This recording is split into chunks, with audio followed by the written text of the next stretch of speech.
Space, the final frontier. These are the voyages of the Starship Blu-ray. Its continuing mission to explore strange new worlds, to seek out new life and new civilizations, to boldly go where no one has gone before. Wow! There's the top of my head.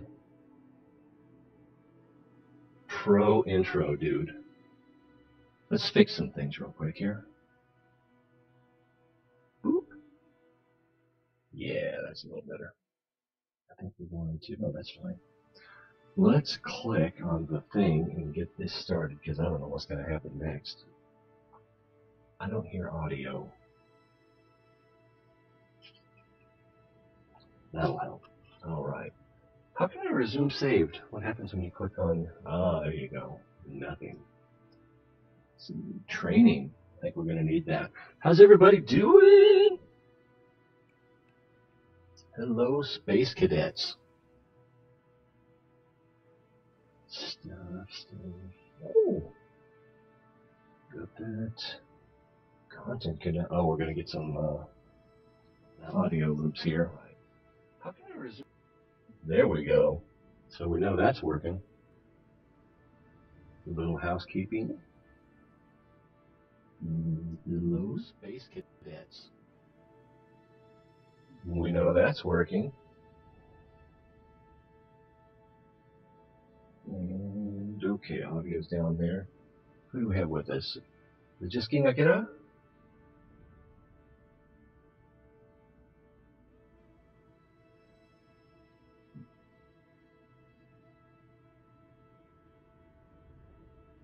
Wow.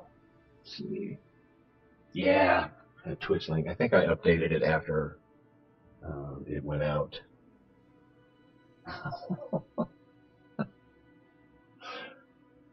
Alright, let's see there. Looks like we've got just about everything except a game to play. Getting started in basic construction. Let's see. This tutorial presented by famous rocket scientist Wernher von Braun himself covers the basics of rocket construction and vehicle assembly building. He's waiting for you down there, and he's always in high demand. Don't dally! I love lurkers. Ah, so much reading. Let's see, welcome to today's... Oh, I bet there's going to be even more. And I'll probably be thankful for it.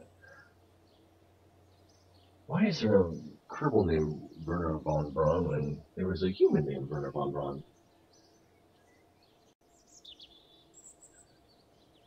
Welcome to today's lecture on vessel construction. I'm Wernher von Braun. Whether you want to put a satellite into orbit, make a transcontinental flight, or step onto the very surface of the moon, you're going to need to build yourself a ship. Should be pretty easy, even if you are not a famous rocket scientist like myself. Should I be doing that in German? Should be quite easy, even if you're not a famous rocket scientist like myself. No, I kind of went into French at the end there. In this tutorial, I will first show you around the Kerbal Space Center, then take you to the vehicle assembly building where you will learn how to construct a simple ship. Simple? Simple, maybe? I don't know. We'll cover... Oh, what we got here? Oh, hey, Chris. Thanks for stopping in. I don't know if you're familiar with this. I'm not sure how it's going to go, but I'm probably going to have an aneurysm before it's over. We'll cover adding and removing parts, what parts do, how to change the performance settings of the parts, which have that option, and how to control staging. Haven't seen that word in a while. At the end of the tutorial, you will have a craft fit for a quick hop from the launch pad. At each step, I will lock out all controls other than the ones you need for that step. If you still manage to mess up, it took even me some time to become as skilled as I am now, you can press the back button and go back and fix things. It won't light up unless you do mess up. Oh, the back button. We are now at the Kerbal Space Center. I'll give you a quick rundown on how to get around. The KSC, for short, now I want chicken, is home to the pinnacle of Kerbal endeavor and achievements for space exploration. Using the facility you can see here, you will be able to manage your space program, create rockets and planes, track your Kerbal explorers as they roam the solar system, find exciting new uses for explosive substances, and in case of emergency, hire more Kerbals. Sorry guys. To find out about each of the facilities, you can hover your mouse over them or the facilities button. They show up when the cursor is outside this window. If you need to repair a structure or upgrade them in career, you can do this by right-clicking them. Wait, okay, yeah, it's fairly intuitive. Take some time to hover the mouse over the buildings and see what they each are. And when you're ready, enter the vehicle assembly building. So click here, click here. There's no X. Alright. So we've got these. Astronaut complex. Contains the living and recreation spaces for all our crew members. I think I've got my settings too high there on YouTube. But I wanted to block your message, probably because you used the word die. Hey, we're trying to keep it positive here. We got flagpole. This is the official flag of the space program, or we could change it. Launch pad. The launch pad is where vessels built at the VAB are launched. We are reasonably confident that it's at a safe distance from everything else. So it's, can we rotate this? Hey, right click and drag. So that's this thing, the launch pad. Runway. And the runway spacecraft built in the spaceplane hangar have a long flat surface to reach takeoff speeds. Conceivably, such aircraft could even land back on it. At least it's not a hangar deck, right?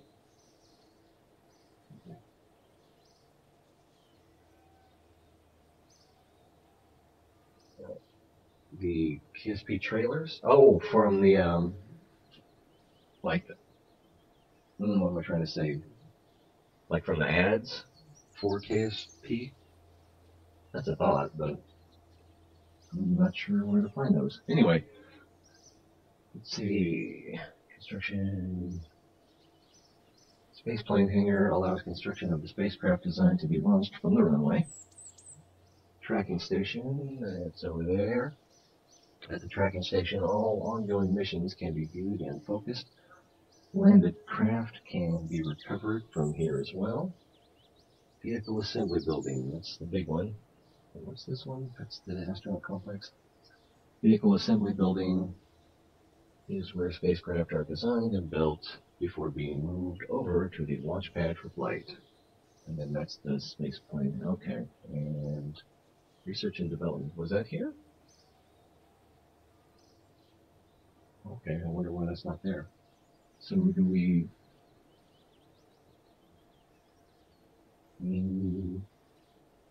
What do I click for next?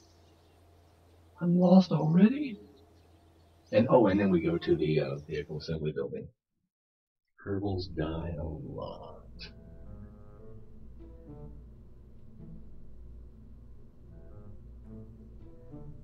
Very good. What you see in the middle of this screen is the construction area. This is where parts are placed and your craft is constructed. On the left side of the screen is the parts toolbox. It will show you all the parts you have available in each of the different categories, once there are any to pick, that is.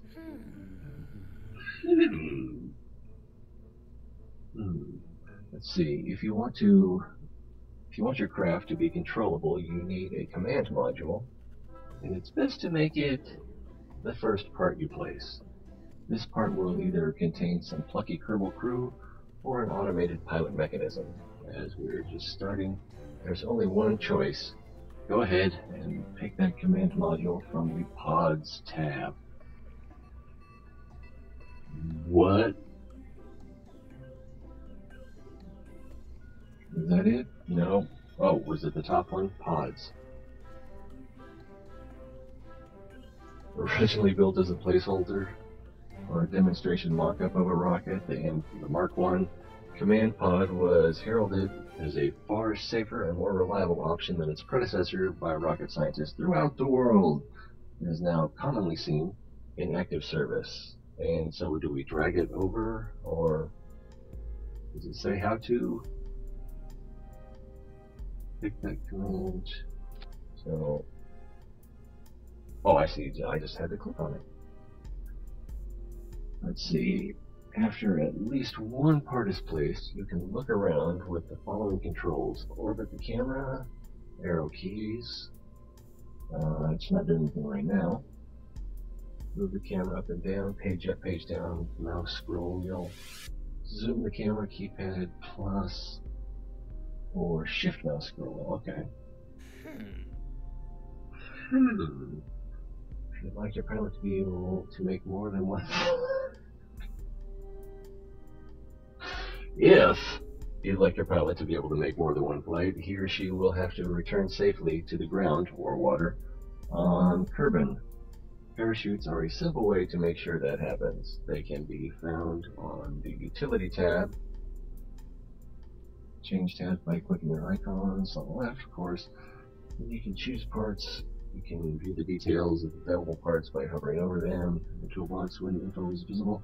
Most parts have an additional information window which can be opened with a right click. Note that the parachute states the effective diameter in each state and what the maximum safe speed for deployment is. Effective diameter in each state. I think that'll make more sense later. Go ahead and select Mark 16 parachute by left clicking on it. Then move it to the top of the command pod so that the green sphere at the bottom of the parachute lines up with the green sphere on the top. Okay. So, it was utility, right? Hey, good guess. Oh, click it. And did it work? Oh, I got it on here now. There we go. Left click and move it to the top. Click again to attach. Maybe I can't because the that's not right. The window's in the way. There we go. Let's try again. Can I do it? There, that looks good. Some parts.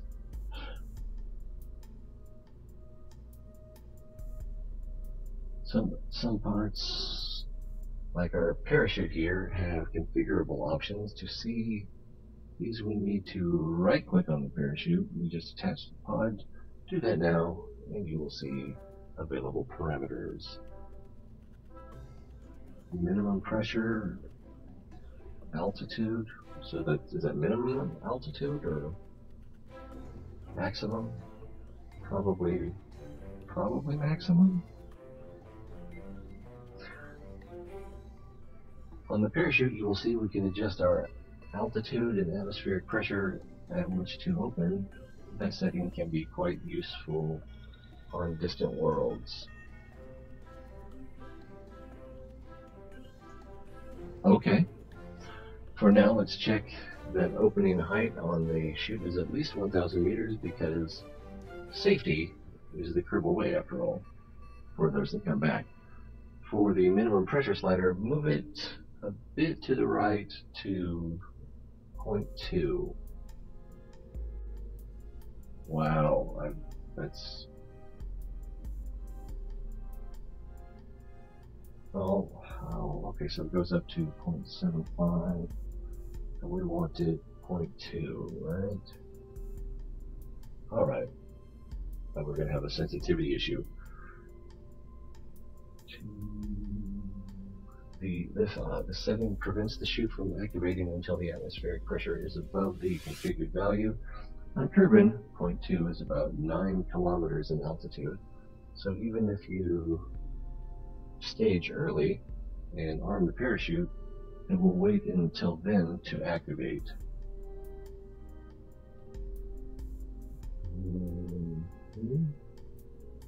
So it won't open, it won't arm until above 1,000 meters. It won't activate until, okay. Let's see. You can hide these options by right-clicking on the background scene, and then we can proceed. Goodness. Still awake? Next up, we're going to need something to make us go. Click on the Engines tab on the left to show the available engines and solid rocket motors. Grab one and connect to the bottom of the pod. You may need to zoom or move the camera to be able to do so. Alright, which one of these things looks like this one up here? Engines. And we have one option. So we click it, and then we stick it. Okay. Let's see, was it shift roll? No. Oops. I forgot you are just starting out. You're not a famous rocket scientist, and to make that craft survivable as it stands now, you'd have to be better at rocket science than me. Ha! Impossible. The problem with the craft is that the solid rocket, is too powerful for the payload, a small pod, and shoot. It will either burn up on ascent from going too fast, or burn up coming back down.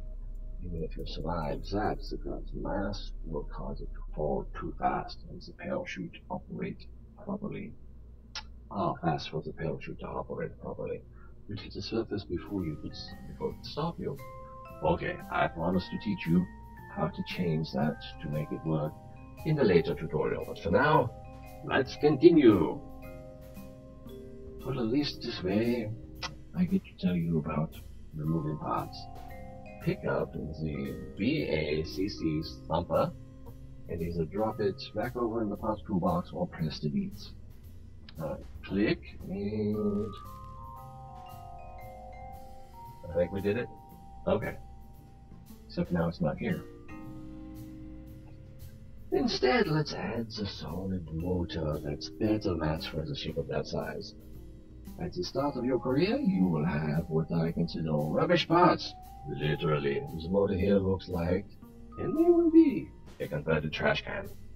That said, it does have enough oomph to get this little craft moving skyward, and quickly.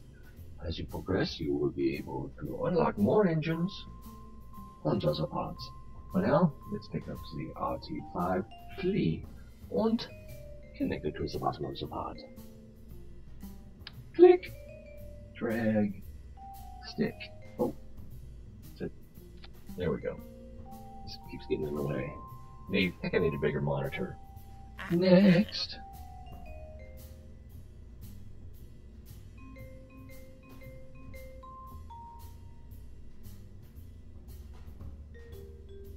Christian G, welcome aboard. Oh man, I would love to play Subnautica. Give me a goal to do in Subnautica, and I'll do that. Not tonight, but one of these nights. But even last time I played, it was just, we ran out of things to do. We answered all the radio messages, as far as I can tell. We watched the sunbeam die, which was a little heartbreaking. Kind of hoped to avoid that, but then it happened anyway. So then we launched off the planet a second time, and that's still somewhat inspiring. But yeah, if we go back, I might do some creative just base building if I have an idea I want to try out, or if someone wants to see how you make that high thing using scaffolding. But yeah, it's like, as much as I love the game, there's nothing waiting for me, and if I tried to do a show playing Subnautica, it would just be completely uninspired, and I imagine boring. There's only so many jokes you can do about gas pods. Nice one. You've built the simplest survivable craft possible. That's a compliment.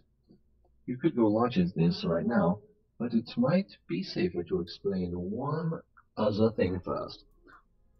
In the bottom right, you will see the staging stack. It's the box with the number 0 and icons for the parachute and engine in it. The stack shows us which parts will be activated as we stage our rocket. So that's down here in the corner. What this shows is that when we activate the next stage, both the engine and the parachute will be triggered. Is that what it shows? Okay, I'll take his word for it. While it could be considered funny to open the chute and fire the motor at the same time, yes, that could be funny. It's not going to give you much flight time. To fix this, we need to separate the engine and the chute onto two stages. If you mouse over the 0 stage, you will see the little plus and the minus appear in the left of the box. Click the plus button to add the new stage. If you add too many, click the minus button and extra ones to remove them. Make sure you have precisely 2 stages. There's the plus. 1, 2.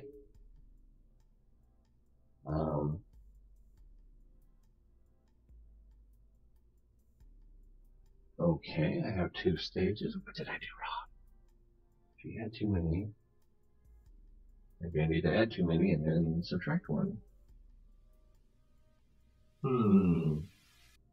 I appear to be doing something wrong.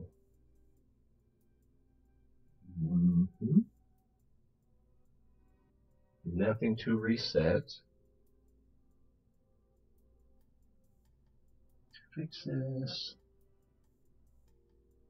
Oh, probably we need to drag the parachute down to here. And maybe drag this down to here. Ah, wait. Except it said we needed. If you had too many.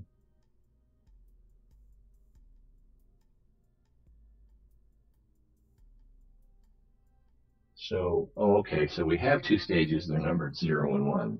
I think that's what he's saying. We'll find out the hard way.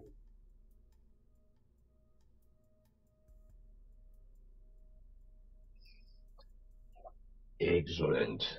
It's important to note that the stages activate from the highest number and then count down. So our first stage will be stage 1, the engine, and our second one will be the stage 0, the chute. So we did that backwards. Right? Yeah. Now drag the engine icon from stage 0 down to stage 1 and give our pilot usual comfort. We did, right? Okay, yeah. That's it. Now we have a save, well, relatively safe craft. That is ready to go. Let's make sure that we need this design again. That if we need this design again, we don't have to build it all from scratch. At the top of the screen, you will see the name of our craft. Untitled spacecraft doesn't seem so majestic. Don't you change it to be something more like your style? And you can add a description if you like. Then you use the load screen later. These names and descriptions help you to grab the right vessel. When you're happy with the name, click on the save icon in the upper right. Untitled.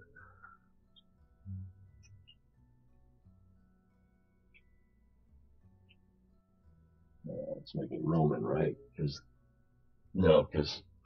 we're going to get into numbers that, no. Let's not do Roman numerals. Enter ship description.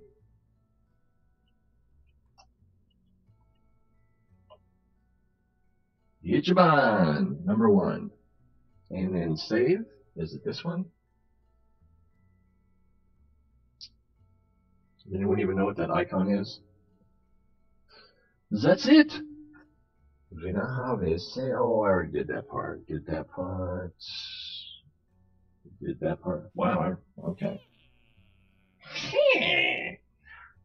Summing up, Excellent, but feel free to play around with the parts and techniques I've shown you, and then when you're ready to continue, press the red button on the upper right to exit. Back at the training menu, try the Flight Basics tutorial to learn how to fly this craft, and then the intermediate construction tutorial can teach you more about the editor. Any vessels you create here will be lost when you exit. This is just for playing around. Okay, so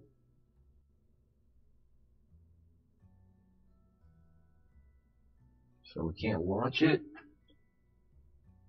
There's no big red button. Cycle symmetry count.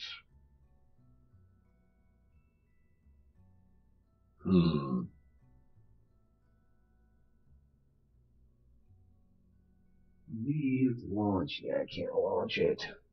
Alright. Oh, where did he say to go next? Let's say Munn or bust, yeah. Like Olivia Munn?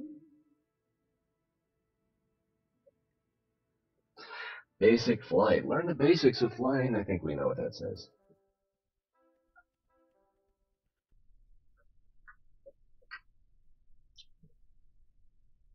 It's Gene! I recognize the vest. Welcome to the Kerbal Space Center launch facility. I'm Gene Kerman, and I will teach you the basics of piloting a spacecraft. I trust you already checked out basic construction tutorial. If not, I recommend you doing so before going through this one. Today, we'll do a run through of all the important controls for your spacecraft. Our little hopper from your basic construction lesson with Werner may not have all of them, but we'll do a full run through once and see how it flies. If you're ready to go, press next. I'm going to press next anyway. Heh. Flying a spacecraft is all about being in control of a generally very chaotic situation. As a pilot, your main flight controls will affect the path, yaw, and roll of the ship. Let's look at those first. All the other controls will be locked out until they're needed, or this tutorial is closed. Ooh. Should I use a joystick for this? Oh, my joystick doesn't have yaw on it. Pitch, yaw, and roll are three different directions you will rotate your craft. To help visualize, we've taken a holiday snap of the hopper below. Pitch, roll, yaw. Yeah, so you three different axes you can turn on. Next up, we'll see how we rotate in these directions. Pitch up, pitch down are S and W. Yaw left and right, A and D. Roll are going to be Q and E. That may take some getting used to. By controlling pitch, yaw, and roll together, you can keep the ship in a controlled flight. Try it now and notice the indicator on the lower left move as you provide control input. Oh, okay, so that's these.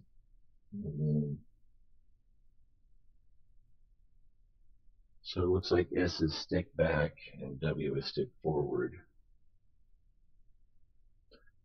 Throttle plus pitch, yaw, and roll are the main controls you'll need to master for a successful crash-free flight. Where was the throttle?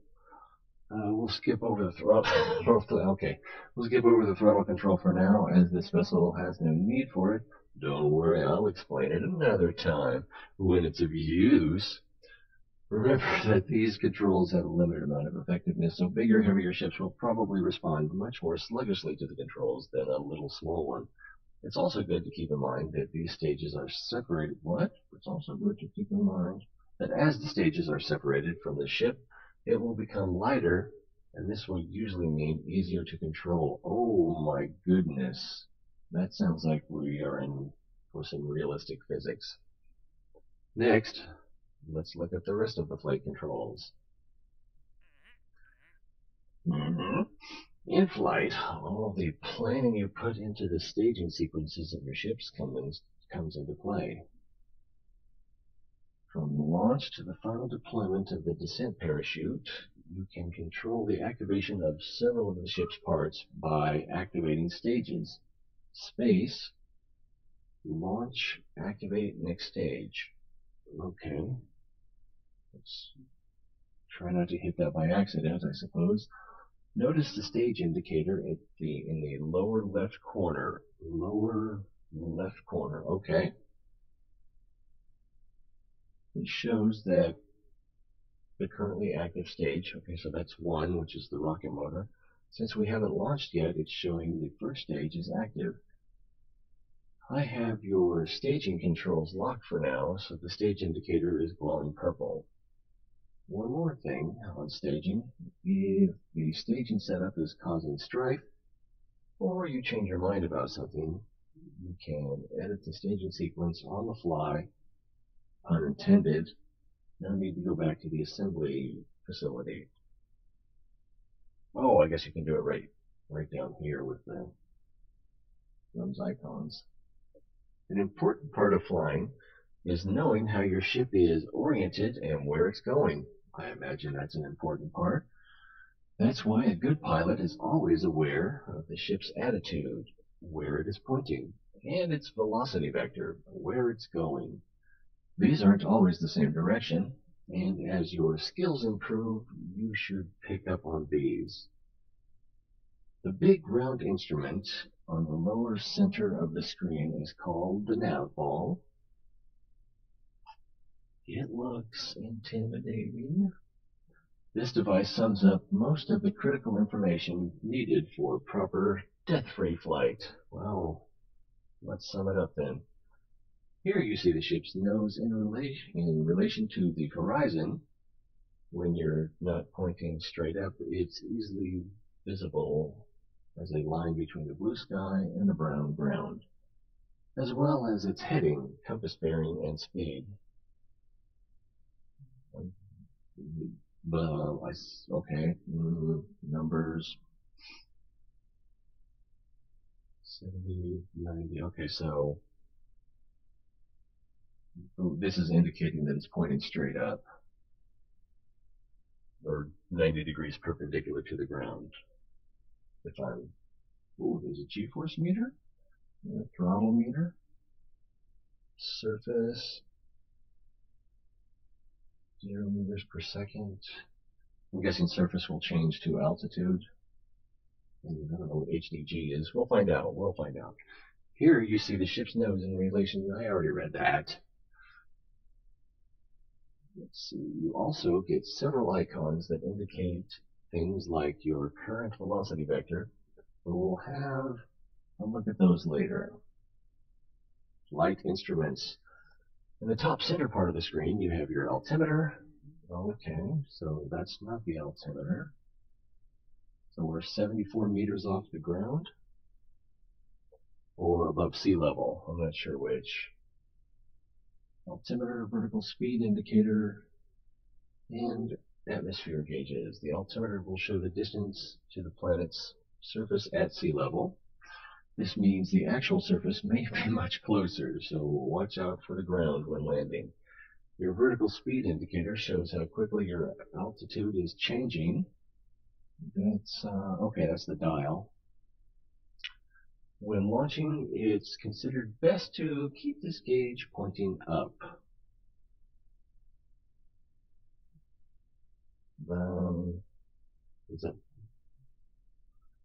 When launching, it's considered best to keep this gauge pointing up. I'm not sure what that means, or I guess, I guess at the 100 mark maybe, which would be vertical speed 100 meters per second maybe.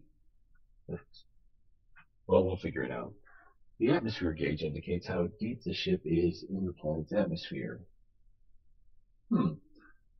This helps you know if the ship is high enough for orbiting without losing speed to air resistance, or judge how effective wings and control surfaces will be. Oh man, Is this going to get deep? One last thing before we give this rocket the green light. In the staging stack, you can see the indicator for your parachute. This indicator shows when the chute will be activated by staging. You already know that, but the background will also change color to indicate when it's safe to stage the parachute. And the foreground, the parachute bit of the icon itself, will change color depending on the parachute's state. Note, however, that by default, parachutes will not deploy when unsafe, even if you stage them. So there's probably some sort of override for that. Let's see. Left 3 shows safety. Safe, risky, and unsafe. So standard, okay. Try to sink this in. Gray is safe. What would you call that? Amber is risky, and red is, what are you doing? The right 3 shows state after staging, armed, deployed, and cut shredded. When you're familiar with the chute icon colors, we can move on. Okay, I think I've got that. Okay, enough talk. I'll unlock the flight controls and you'll be clear for launch. At any time, you may press escape to pause the game.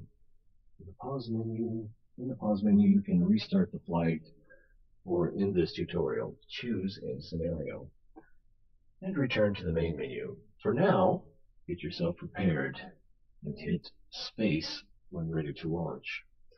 Don't forget, our hopper has only a solid rocket motor, so there's no throttle control. That's why we don't review the throttle here. Make sure to fly a nice high arc and enjoy the flight. All right, thanks, Gene. So, all right, the stage light is blinking. I think all that's left to do is to hit the space bar. Can I close this? Messing with my view. All right, let's just hit the space bar and see what happens. 3, 2, 1, 0. All right, no throttle control. And let's see, we can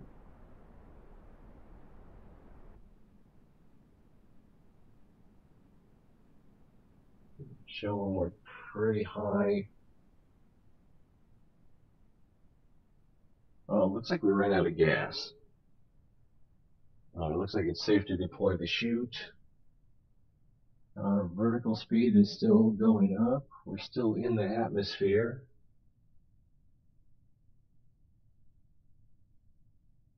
Looks like we're mostly drifting now.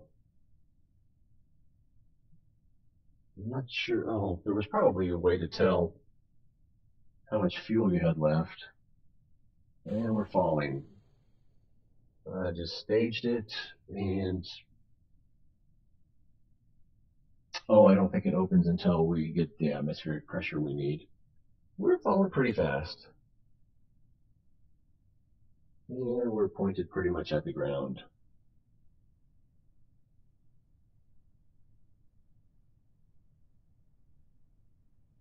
And there's the chute. And now we sit back and enjoy the descent. And, oh, I forgot we have some camera controls.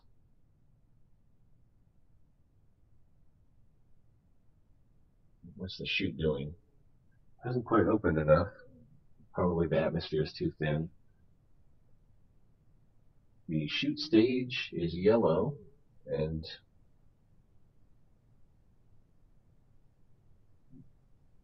all right, 23,000 feet. Hey, Legion, thanks for the follow. Legion's on Mixer, everybody.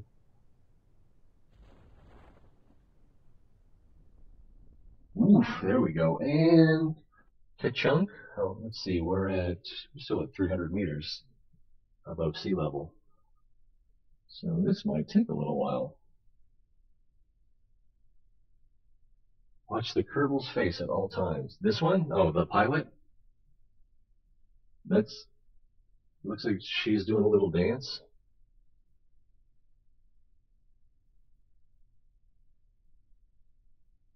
there's her view. Internal view. Aha! You're a curious one, aren't you? How do we get back out of here? Return to the external view by pressing C.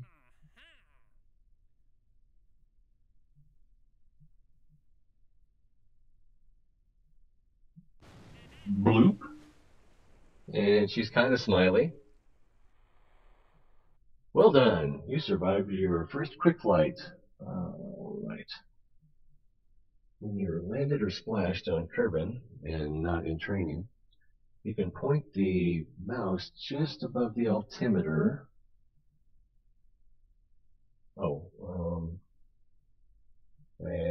Can't do it. Alright. Just above the altimeter, and click the recover button on the panel that slides down. We saw that a little bit earlier, to ask to be picked up. I've also unlocked the crew hatch, so if you feel like going out for a walk or swim, you can click the EVA, Extra Vehicle Activity, Vehicular Activity, button that will pop up when you mouse over the portrait of the Kerbal you want to take for a walk. You can do it just for fun or to collect a surface sample. This concludes today's lesson. To exit training, you press Escape to access the pause menu and choose In Scenario to return to the main menu. Hope to see you again. To learn more about suborbital flight, perhaps. Bye. Almost certainly. Okay. I can't do anything except In Scenario.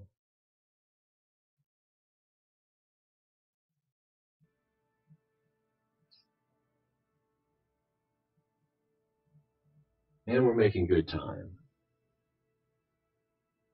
Dynawing Final Approach? Wait. Did I click the wrong thing? Oh, I clicked Scenarios, didn't I?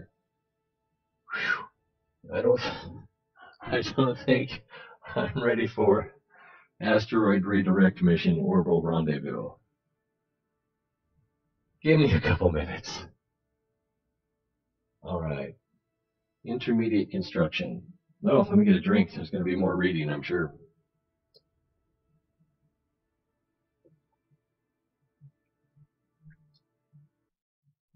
Want to baby go.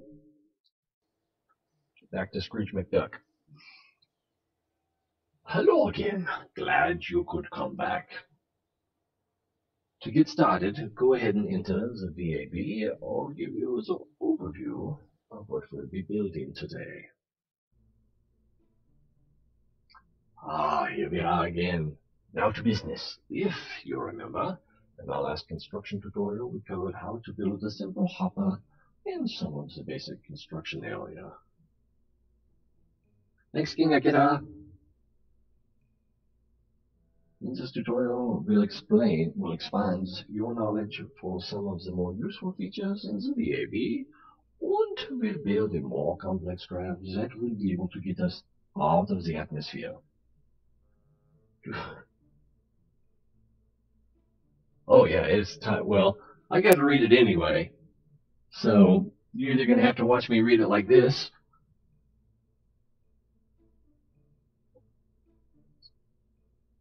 So, I don't know. Thanks. Click on the Open button in the top right corner and load the hopper, then remove its RT5 free motor. Click on the Open button in the top right corner, hopper, load, then click on the motor, and I guess we can drag it over. If you mess up, you can recreate the craft from the part list by placing a part first, then a parachute on top of it. Note that throughout this tutorial I will leave all the parts you need available to be placed. If you delete the craft file somehow, close the load dialog and open it again, and the craft will be back. Tweaking the chute. Unlike last time, we won't be bringing the whole vessel back, so we can change our parachute's stats from what we used before. Right-click on the parachute and verify its deployment altitude is set to 1,000 meters. 1,000 meters. I'm just trying to replay what happened in the launch sequence there. So I guess we got all the way back down to 1,000.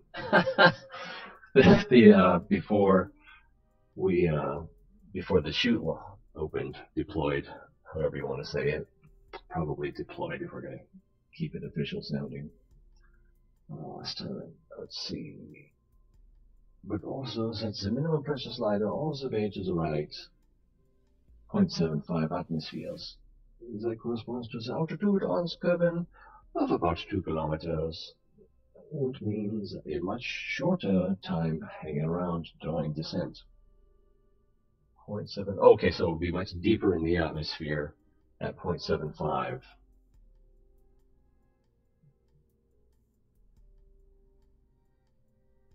Oh, it's all the way up, isn't it? Yeah.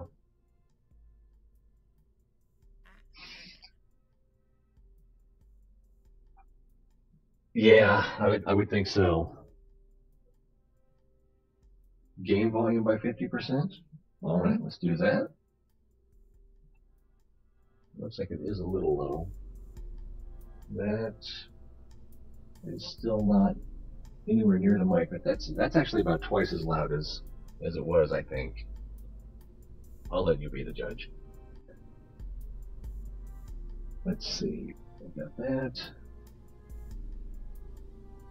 And do we just click on it again? There we go. Let's change. Oh, I took it off. Ugh. That could have been ugly. First off, let's change the name of the craft and the description if you want. So we will still have our trash can special for later on. Simply change the name to something other than the hopper, and we can proceed.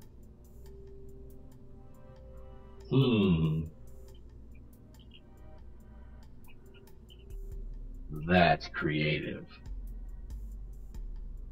But something other. Adding some extra functionality. Wait, for this craft we are going to give the ship some additional purpose by attaching a science experiment. We can run these experiments during our travels and get valuable science data of all kind. You gotta watch out, the French keep sneaking in.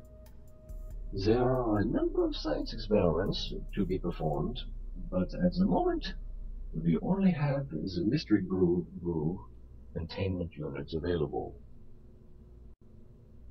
Switch to the science tab and look at it. This is one of the most basic scientific experiments global scientists have devised, and one of the first things we want to try and understand better. I mean, they don't even know what that color of the goo is. Alright, where is the science? I'm looking for maybe a beak. I bet it's the picture of the atom. What is that, a carbon atom? Science! And click, and just anywhere. That seems asymmetrical. That scares me.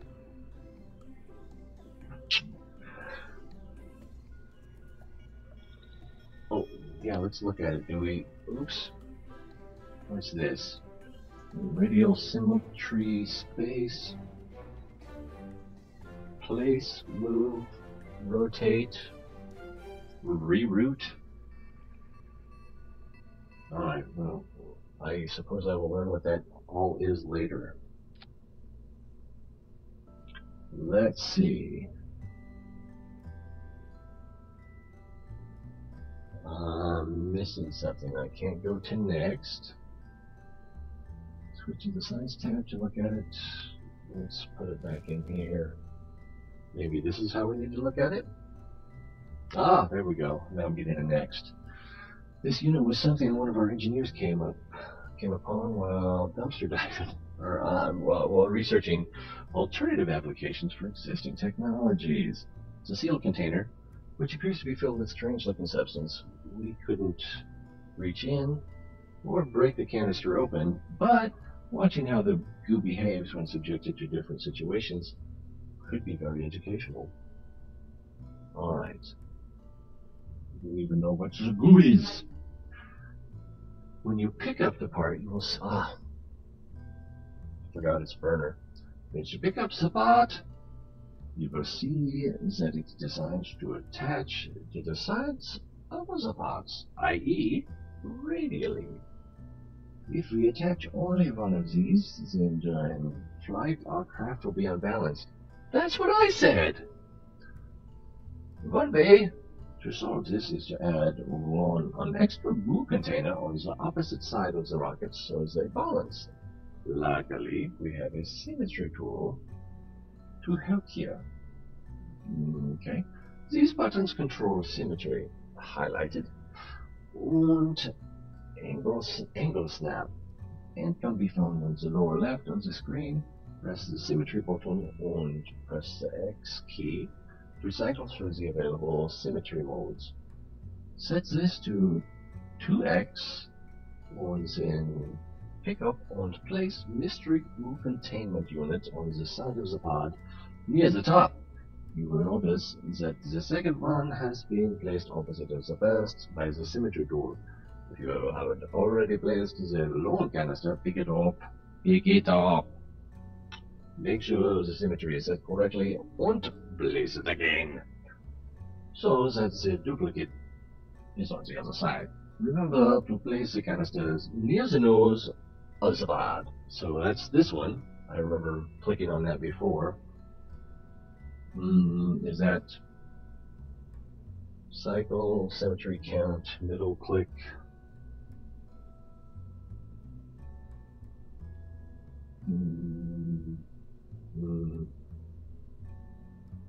So I suppose it's this one.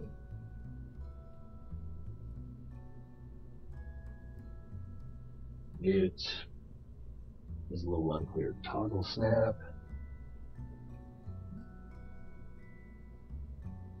Did he say to toggle snap? I think he did. Oh, hey, oh, it's kitchen steak. Rare kitchen steak, if I remember correctly. Hello, this is steak. Yes. And welcome aboard. Let's see if we can blow something up. We click here, and near the nose. Now, that's pretty near the nose.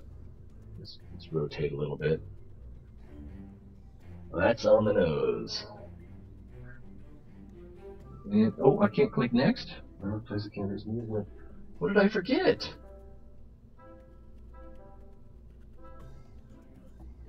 Let's see. Press the symmetry button or press X key. Cycle through the available symmetry modes. Set this to 2x, which doesn't really say 2x, but okay. On the side of the pod near the top, maybe I placed it too close to the top. Let's start over. Oh, whoa. That's near the top. Okay, now we have a next. So I probably had it too near the top. Oh yeah, because that was on the parachute, wasn't it? Not the actual module.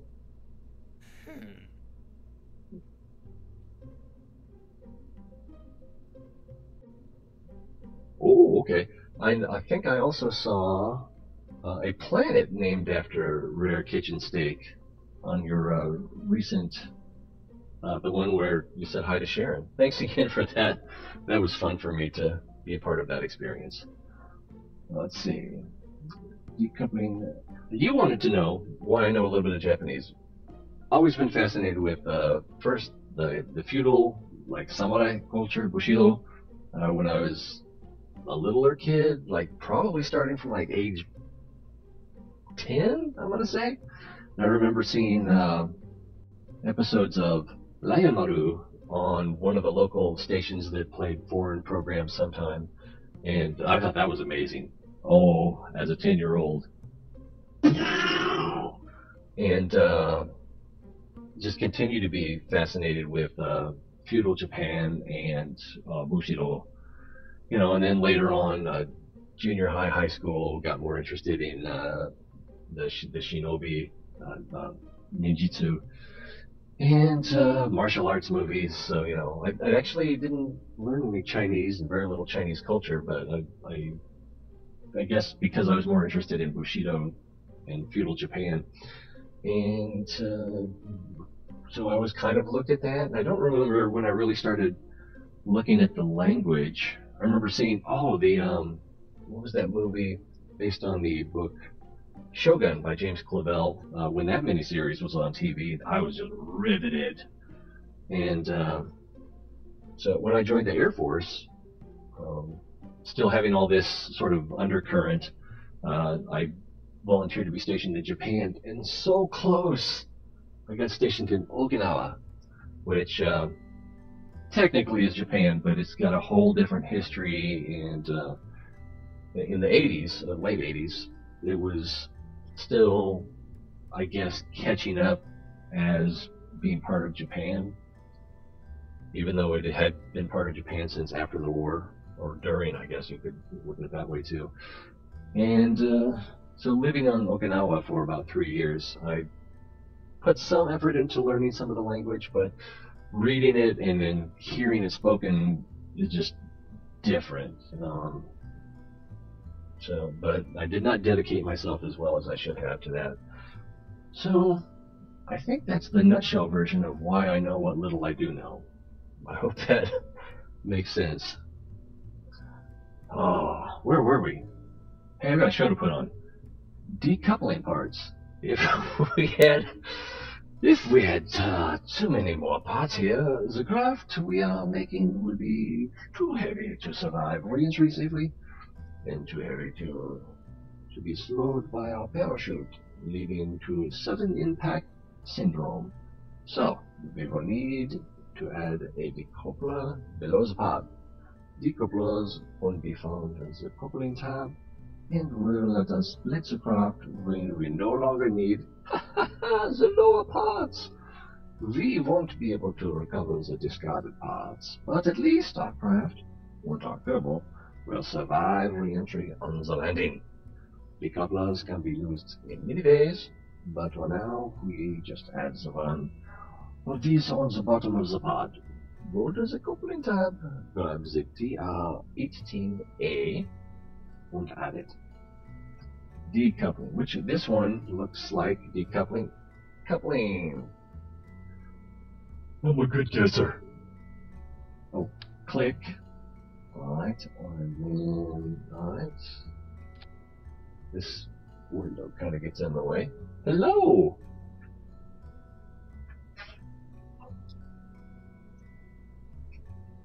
There we go.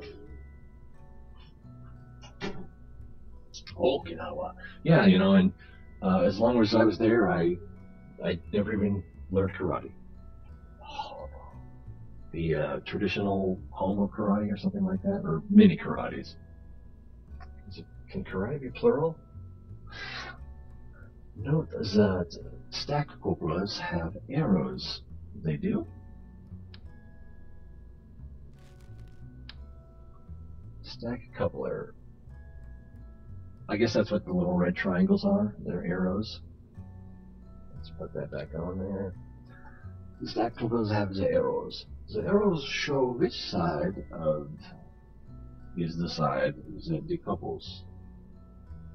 Make sure your decoupler's arrows is pointing up towards the pod. It will be by default. I wonder if that comes into play later. Revisiting the staging stack. Well done! You'll recall, I hope, that in the previous tutorial we had to adjust the staging stack when we added the engine to our earlier rockets. When you add a decoupler, the extra stage is automatically added on to the stage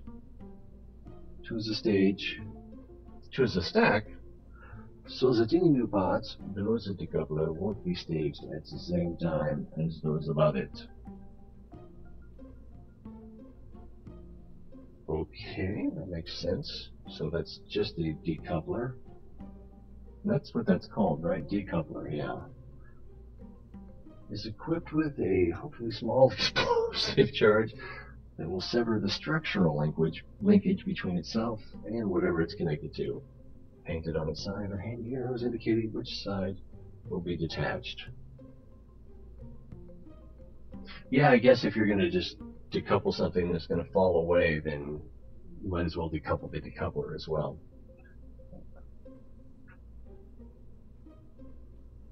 Yeah, I hope that made sense, and I hope I didn't leave anything important out.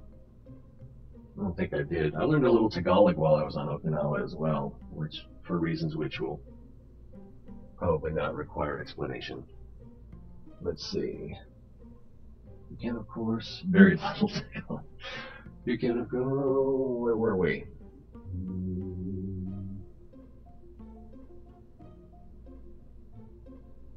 I need to be able to highlight this stuff so I can figure out where, just pick up where I left off.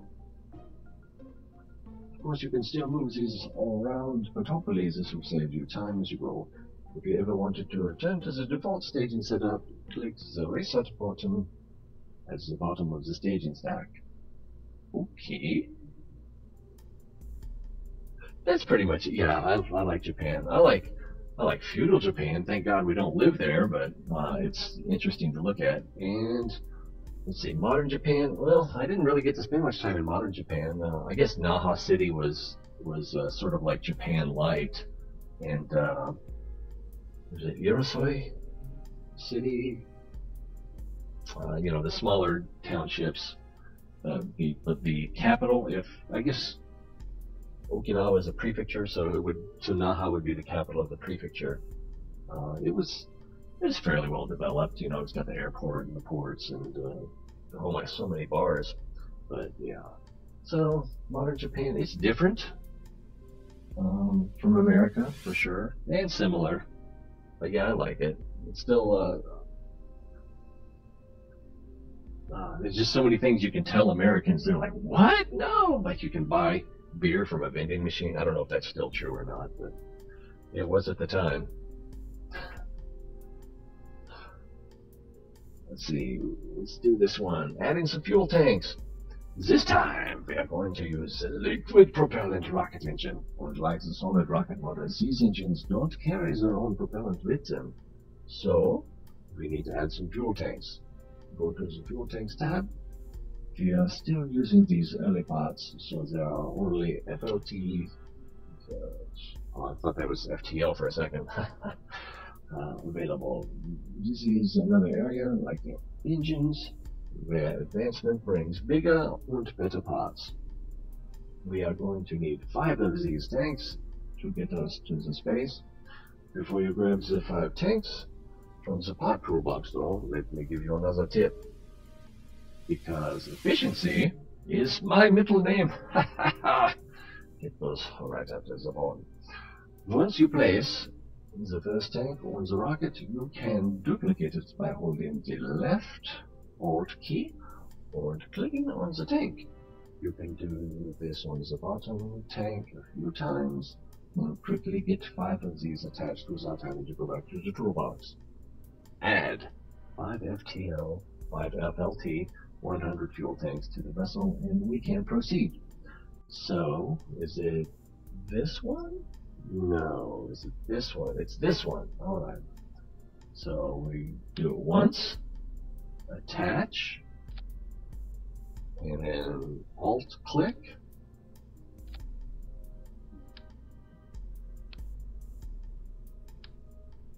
Okay, I did something wrong. Oh, there we go. There we almost go. Let's try that again. Maybe if I do this. I see. So click it, then you're gonna place it, click it, and that was 4. So click it. Oh, I did it wrong. Alt click, and then place it Click. All right. 1, 2, 3, 4, 5. And next. Okay, we'll probably do an engine next. Adding the rocket engine. Good. Switch over to the engine tab now. The swivel engine, you will see here, is obviously different from the 3 we used before. This is a liquid engine which needs and burns both liquid fuel and oxidizer. Funnily enough, that's what we had just added to the rocket. Attach the LT-D45 swivel to the bottom of the rocket stack for now, and keep an eye on the staging stack to see how it changes. Engines and the swivel. This is going to get complicated, isn't it? I already knew that. Alright, so that did change the stack, so that now we have the parachute stack, the fuel stack, and the engine stack. And we probably want the engine on the same stack as the fuel, I'm guessing. Beer and smoke still on vending. Yeah, you can't buy. You used to be able to buy smokes from a vending machine, but not anymore. Of course, I knew too many kids that. Well, yeah, if they would get money, they would buy it, but then they would also, just like raccoons, find ways to raid the machine without paying. Oh boy, growing up was fun. We're almost there. And you're doing fine. Maybe not as speedily as some of as someone at my caliber. The last thing we're going to need to do is to give this rocket a little bit of stability, so it keeps going the way we want it to go. We will attach this. We will achieve this by adding some fins near the bottom of the rocket. Fins going to be found on the aerodynamic stage. Tab. Set the symmetry mode to ×4, so we will place them on both axes. Also, turn on the angle snap, which I think I already did. We can turn on the angle snap by clicking on the button next to the symmetry icon highlighted blue in this example, by pressing C. Let's try that now. Ooh, I believe that's on and that's off. Okay. That will help you align the fins neatly. I'll drop a basic fin on the last rocket tank. On the rocket tank. Oh yeah, I guess you don't want it on the engine. Yeah, because heat, right? You'll see the other 3 symmetry counterparts will be placed as well. Alright, so... No, yes. And the fins, which ones do we think are the fins? This one? Command and control? No, that's the pod on the top, right? Pods. Okay, this one. Oh, aerodynamics. And we've got that, so we should be able to just click. No, I've got to click it here and then attach it. There we go. I think that was still bad or terrible in the 80s.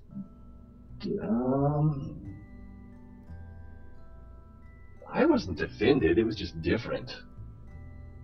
So, I mean, it kind of makes sense if people are trustworthy enough, if people are self-aware enough to realize that these substances are what they are, which I don't think that's true now that I think about it, or no one would smoke. But I don't know. I wasn't offended by it. It just it was different.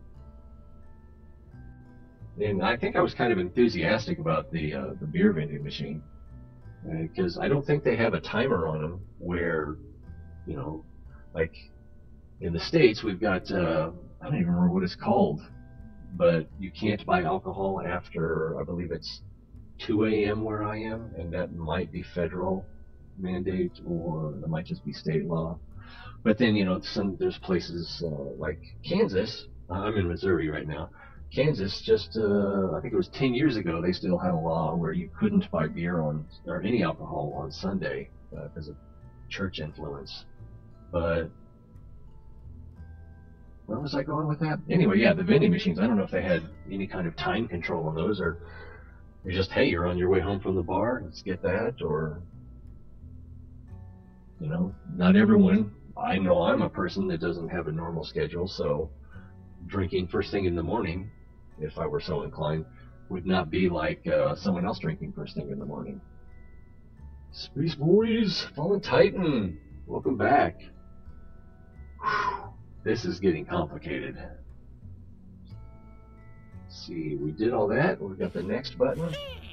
Be all ready to rock. Excellent.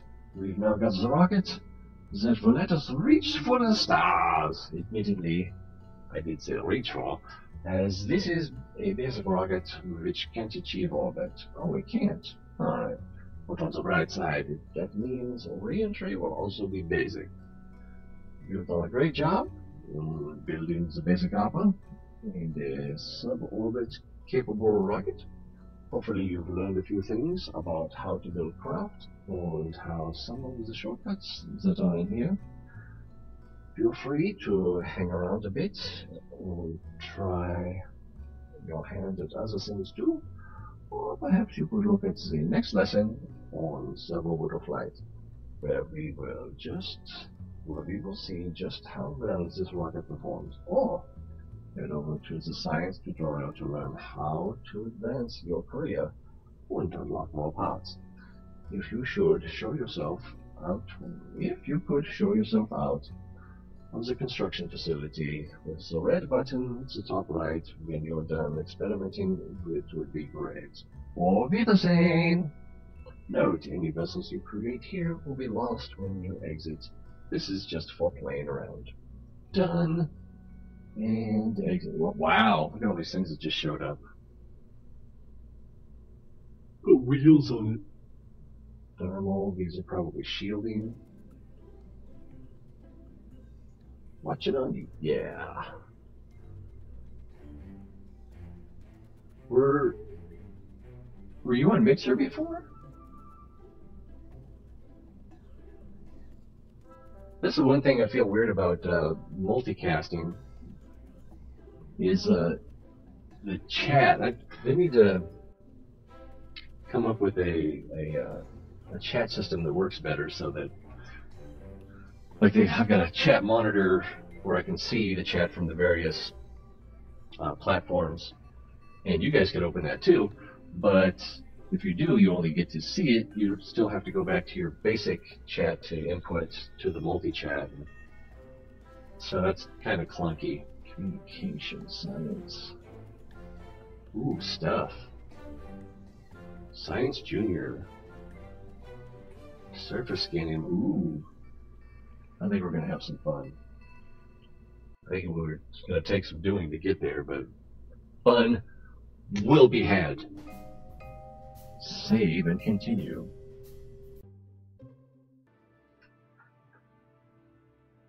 What time is it? Ooh, I've got plenty of time, I hope.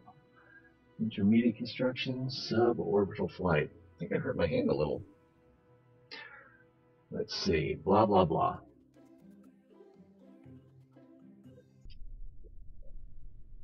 Ooh, who knew gaming was such thirsty work?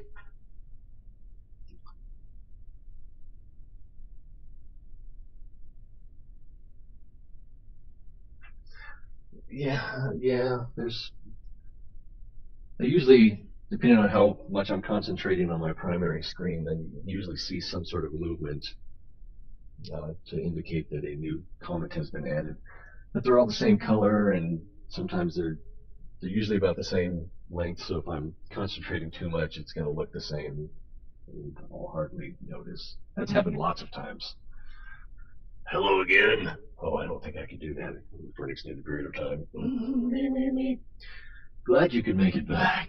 Today, we will take an exciting step, getting our first Kerbal into space. Yup, with a capital S. Hopefully, you remember the controls we discussed in the basic flight tutorial. But don't forget that you can always press escape and click the view key bindings button for a reminder. Always view key bindings. Very nice. I'm thinking, I don't know if this will work with the joystick, but I'm thinking as this gets more complicated, I'm probably going to want to see if my joystick will work with this. What is this thing? It's a Attack 3 by Logitech, right? Yeah, Logitech Attack 3. And it doesn't have the rotational axis for the stick, so that's kind of a bummer. I got it I just saw it on sale for, I think it was marked at $5, and it was actually supposed to be $2. But I thought it would be good for World of Warplanes, but without the yaw control, I don't have pedals. It's just too, I don't know. It's if I'd have stuck with it, I could have made something out of it, but it was, I didn't like it as it was. Oh, thank you, Fallen Titan. You guys are so focused on me, you didn't even notice that the starting soon is still up. Aha! Now, we still need to figure out where we're going. I think we're going into space. Yep, with a capital S. Hopefully you remember the controls we discussed in the basic flight tutorial. But don't forget that you can always press escape. Someone read that already? Deja vu. If you're ready, let's get started. Flight plan. Your mission today is to make a short suborbital, less than orbital, flight out over the water to the east. It's a nice arcing path that ensures a gentle, survivable re-entry. And Jebediah will be happy to hear that. Straight up, then straight down is not so good for survival. I've set up the pink target indicator on the nav ball as aim point, but do note that this is not the case for normal missions. The target marker is normally used for other things and does not help with ascents. Starting with the nose pointing straight up on the launch pad or 90 degrees elevation from the eastern horizon. Tilt east to 80 degrees elevation on the nav ball by 150 meters per second. Start at 50 meters per second. Tilt east to 7 degrees on the nav ball by 400 meters per second, starting at 250 meters per second. Wow. Okay. After burnout, coast up into space and have a look around. Prepare for re-entry. Lastly, re-enter and land safely. Once we reach burnout, i.e. run out of propellant, we'll have a bit more time to discuss some other things. Yeah, I guess so. Alright, so our goal here, I think this pink target is going to change. Let's see. So we'll be starting out at 0, but then we'll be going up to 50 meters per second on this, which will probably be right about here. So once this indicator gets up here, we want to start tilting to the east. And which way is east? Is there a compass? I don't know. Yeah, I imagine so. I'm kind of annoyed that it's been up for an hour, but it's in the corner, right? Let's see. But do we have? Does it indicate east, west, north, south? Oh, okay, that's what that is. So we've got. Let's see. So that'll be 180, 135, 90, 45, 0. So is 0 north? Plus we're going to have, oh man, we're going to have to wing it. We'll figure it out. Let's see. Unlike the Hopper in our first lesson, this new craft has liquid fuel engines, which means that we can use the throttle to set the output power of the ship's engines. Throttle control. The throttle is controlled by the following keys. Left shift, throttle up. Left control, throttle down. Z, throttle max. X, throttle cutoff. Shift and control. Shift and control. That's going to be a little awkward, but not too awkward. Z for max, X for cutoff. Alright, I'm going to mess that up. Look forward to that. Try these out now. You'll see the indicator needle slide up and down along the graph on the lower left side of the nav ball. Oh, over here. I don't know if my cursor is showing up. Cool. So, let's see. Throttle up. Throttle down. Throttle cut. Throttle max. Alright. SAS, Special Air Service. No, stands for Stability Augmentation System. Although Kerbal astronauts usually refer to it as Sickness Avoidance Scheme, whatever it stands for, what it does is try to stop the ship from spinning around using the computer-controlled auto torque drive compensator technology to counteract the rotation of the ship. In its simplest mode, it will keep the ship aligned with the orientation it has when you turn SAS on, or if you pitch yaw roll while SAS is on, the orientation when you release the controls. I read that wrong. In its simplest mode, it will keep the ship aligned with the orientation it has when you turn SAS on, or if you pitch yaw roll while SAS is on, the orientation when you release the controls. Okay, I think that makes sense. So, the ship aligned with the orientation it has when you turn SAS. So, if it's off and you turn it on, it'll keep that orientation.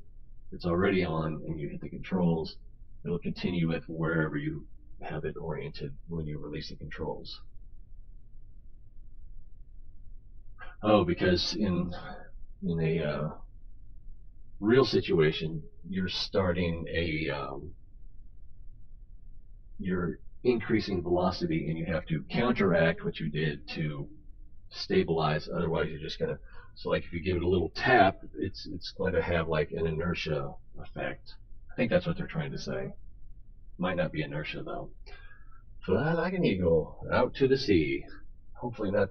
Hopefully this won't be a voyage to the bottom of the sea. Alright, thank you, King Akina. Always good to see you. I like that guy. Let's see.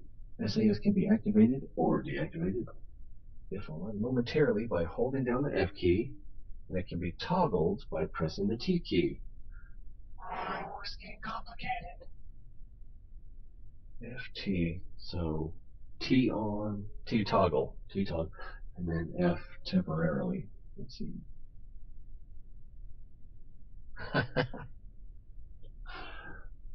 If you have problems following the maneuvers, once you enable SAS and lift off, you can click the small red button to your left. Small red button to the left of the nav ball. I don't see it. Maybe it's not there yet. That has a miniature target indicator. It's the lower left of all the buttons. I don't see it. It's not that one, is it? No. So, I think it's over here. Lower left. Yeah, it might not be there yet. To the left of the nav ball that has a miniature target indicator. It's the lower left of all the buttons. That will cause the SAS to follow the target indicator and fly for you. Note, this autopiloting function will not be available until you are flying. Alright. Launch preparations. This craft has a bit too much engine, so we're going to throttle down for launch. Set your throttle to 2/3, the upper of the two middle notches on the slider. So you set it before launch, or okay. Also turn on SAS to help control things. It will keep you pointed where you want to be pointed. Alright, Jebediah is ready. Who else is ready? Let's see, shift up, right? And that's just over 2/3. That's about dead on. Alright, hit T. And what's next? During this lesson, some of the information is quite detailed and could take a while to read. This is a short suborbital hop, so I don't want you to miss anything important. I will place a warning at the top of pages where you might want to pause the game to read. This warning will look like this. Warning! Detailed info. Press escape to pause if necessary. Sorry. Ready to launch. Okay, enough talk. I'll unlock the rest of the flight controls and you'll be clear to launch. At any time you may press escape to pause the game in the pause menu. You can restart the flight or end this tutorial and return to the main menu. I've enabled the target marker on the nav ball. Give it a look to make sure you see it. I believe I see it. And then let's get ready to light this candle. Double check your throttle is set to 2/3. Affirmative. And SAS is enabled. Then hit space when you are ready to launch. Remember to start turning at 50 meters per second. I know that it's enabled, but how do I know it's enabled? Right there. That's how I know it's enabled. SAS. And then we get these. And then there was one that was like a target. I don't remember what he said about that now. Okay. Who's ready to launch? 3, 2, 1, 0. Alright, 50. I forgot how to turn. I was close. Get ready to turn further once you reach 200. Oh, I'm too far. We're at 250, so it seems like I need to. Oh, wrong way. Oh, excellent work. What's he saying here? Excellent work. We'll let SAS keep the craft steady for a while as we accelerate further. Now go ahead and throttle up to full power, and that's the Z or the X? I don't remember. I'm not going to remember, so I'm going to use the Shift key. Oh wait, key bindings.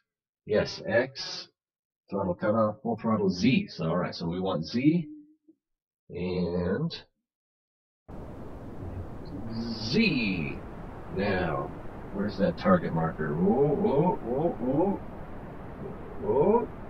Key, too far.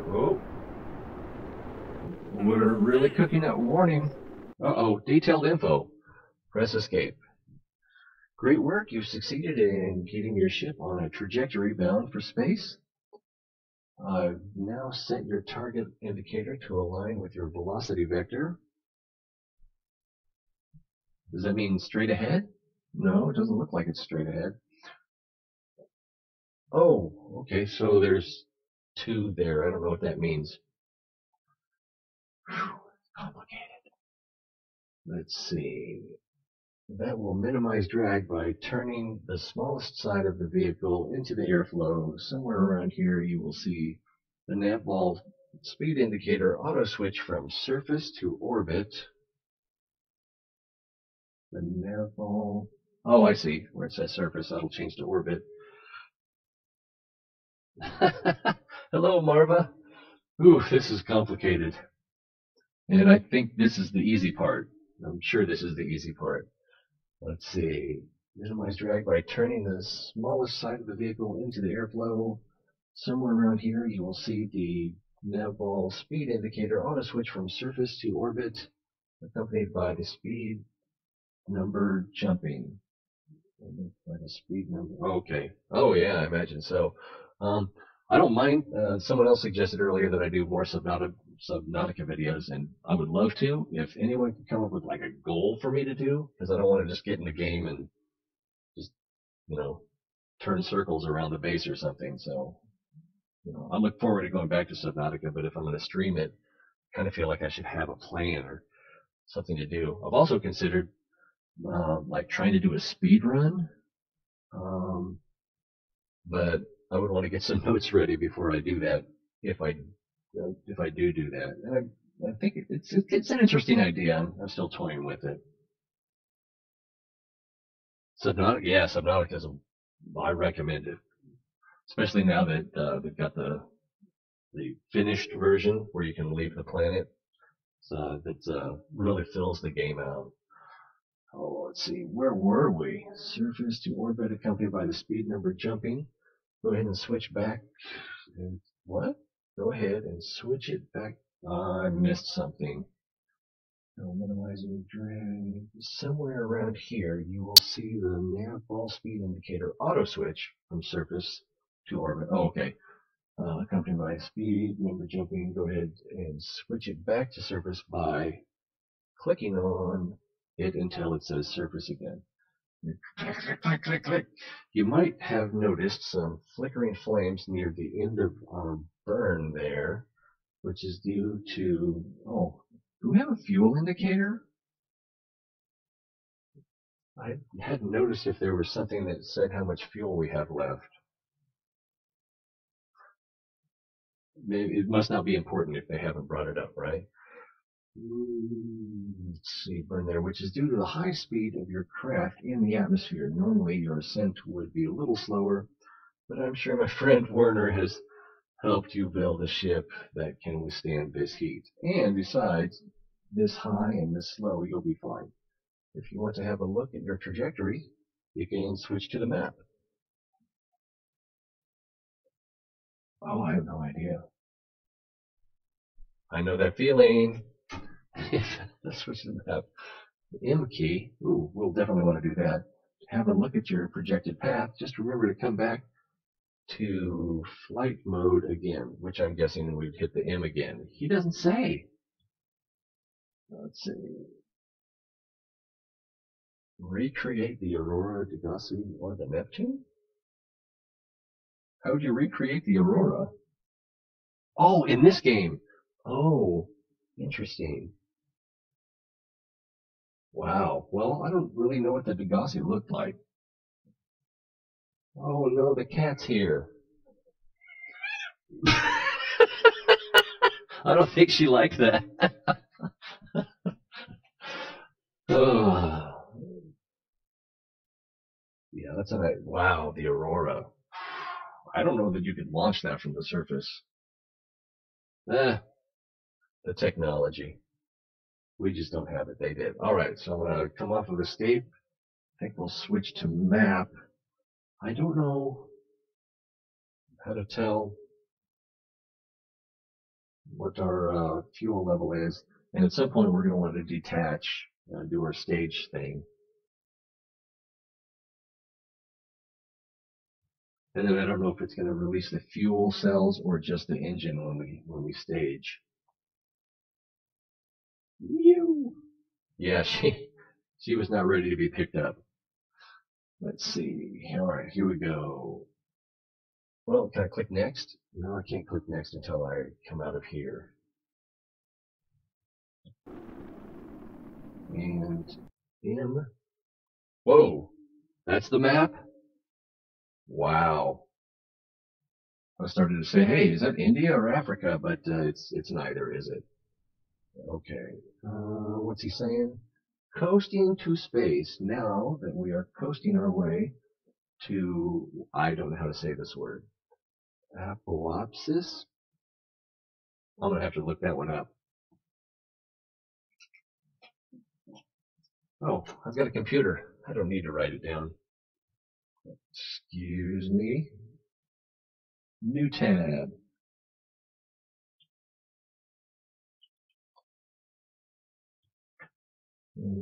This doesn't really give me a pronunciation guide.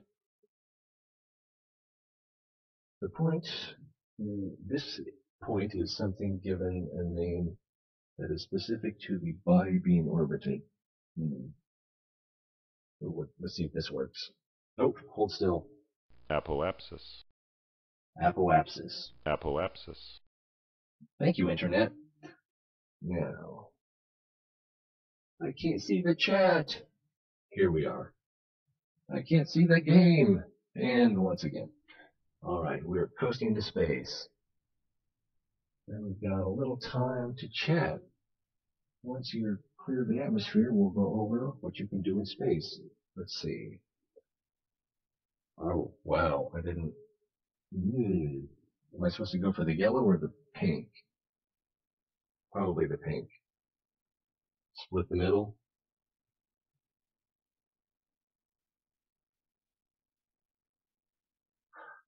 Alright, once you're clear of the atmosphere, we'll go over what you can do in space. This indicator seems to suggest we are pretty much out of the atmosphere. Oh, that's a lot of meters. That's a lot of meters. I can see my house from here. Wow.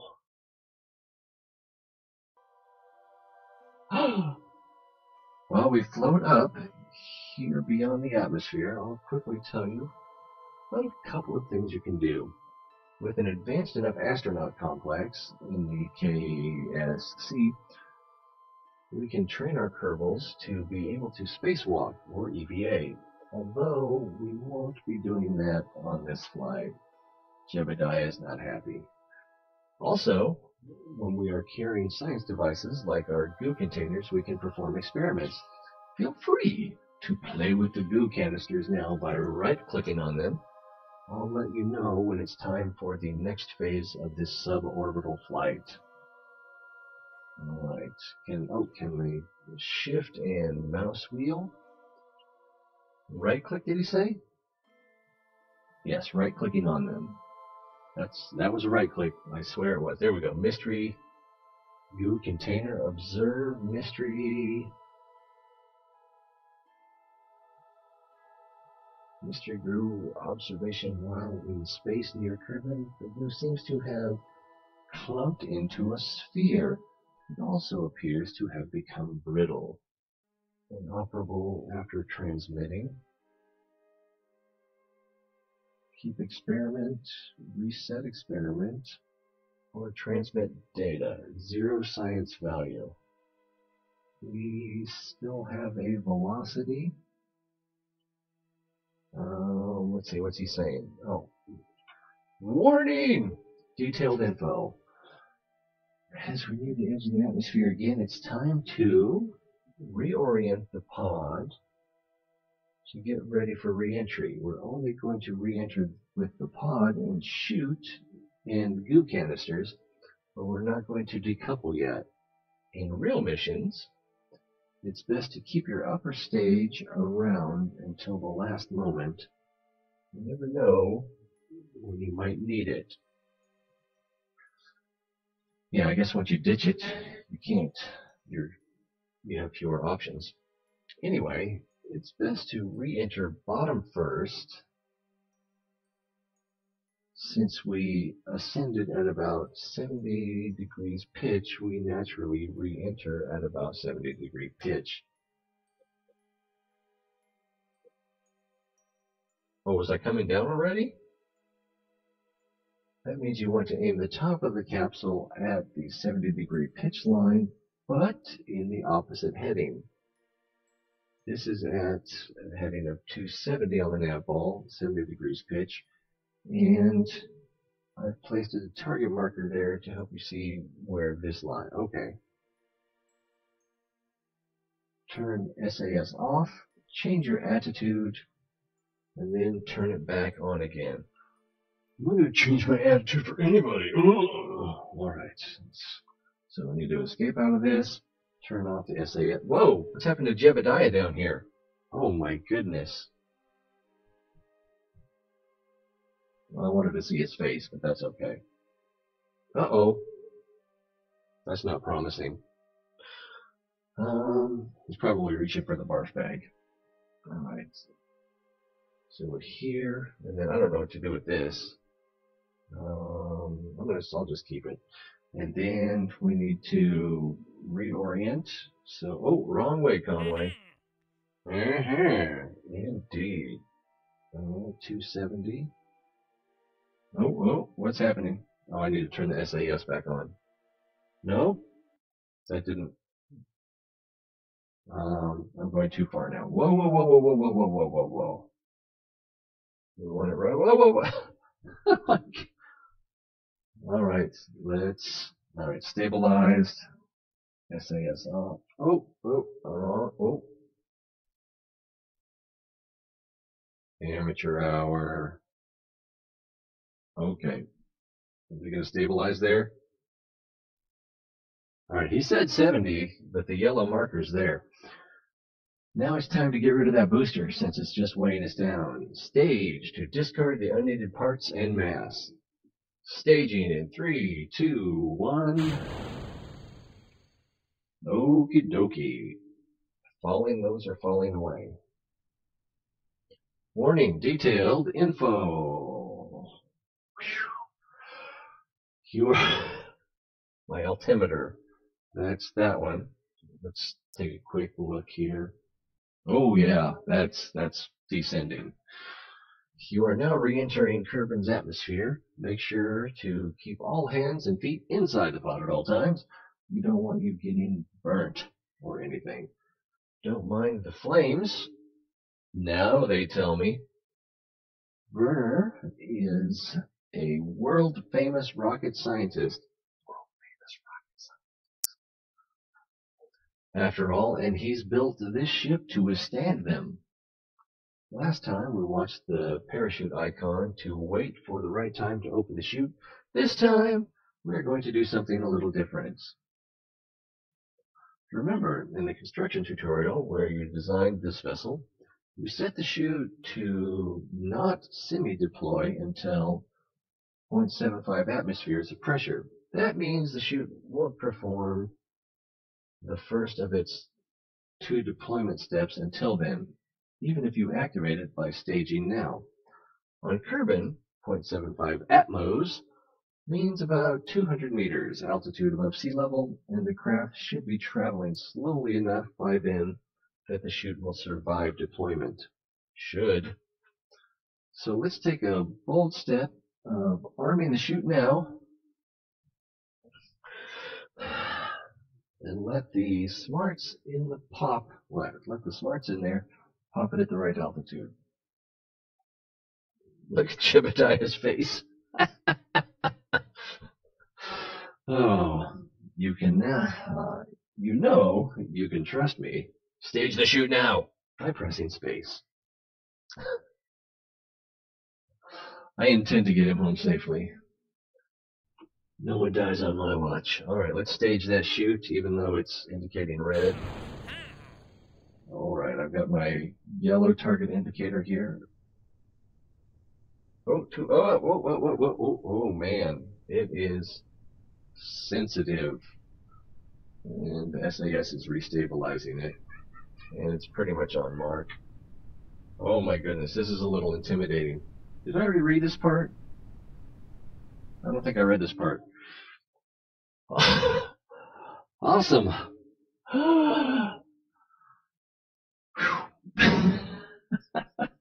Oh, Marva. Kerbal's your people too. Awesome. So while we set your chute to not actually semi-deploy until around 2 kilometers, we do look out for you at Mission Control. We do need to ensure the opening height, its second full deployment step, is correct. You can even adjust these parameters during flight. So right-click on the parachute now and check their sliders. Don't touch the pressure slider or bad things will happen. And make sure the full deployment altitude is no less than 100 meters, or you will not have enough time to slow down. Once you're satisfied, just hang on until about 2 kilometers and watch the parachute trigger itself according to the settings we've chosen.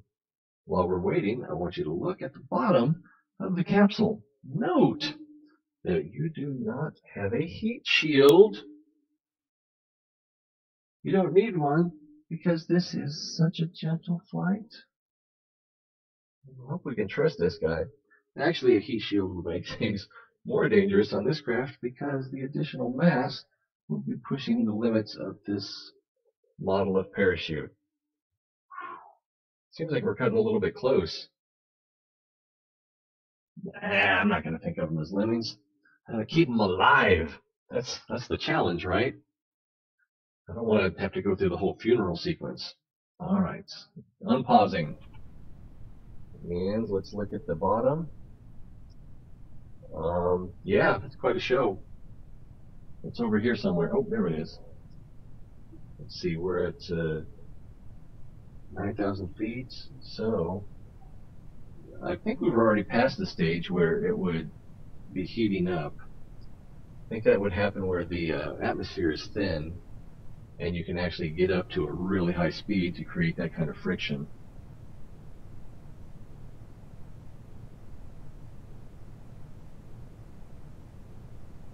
And we're coming up on 20,000 meters. Oh, 2,000 meters. Chute looks good. The chute's away. Enjoy a leisurely float down to the surface. Leisurely. Is that our shadow? Yeah. Okay, so we got a little bit of time. Yay, Jebediah. Nice haircut, bro. Looks like, I can't tell, it seemed like the wind was pulling us this way, but it's hard to tell from the water mechanics. There's no clouds. Hey, it's the mun.